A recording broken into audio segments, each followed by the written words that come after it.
মধ্যপ্রাচ্যের আকাশে যুদ্ধের ধোঁয়া যত ঘন হচ্ছে ততই বাড়ছে তার চাপ যুক্তরাষ্ট্রের ভেতরে।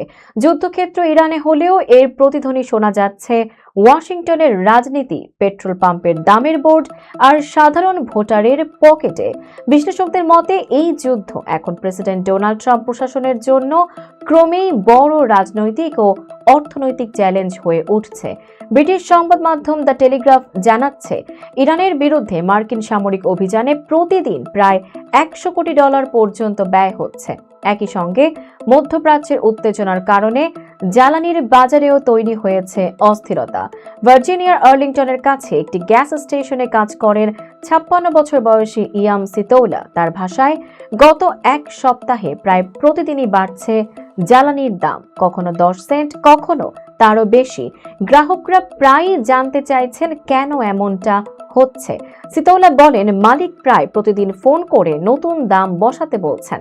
বিশ্লেষকদের মতে এর বড় কারণ হরমুজ প্রণালী ঘিরে উত্তেজনা। বিশ্বের প্রায় 20% তেল এই পথ দিয়েই পরিবহন হয়। ইরানের রেভলিউশনারি গার্ডস এই পথ বন্ধের হুমকি দেওয়ার পর থেকেই বিশ্ববাজারে তেলের দাম বাড়তে শুরু করেছে। এদিকে যুদ্ধের বাড়তি ব্যয় ও মূল্যস্ফীতি নিয়ে অস্বস্তি তৈরি হয়েছে ট্রাম্পের সমর্থক শিবিরেও।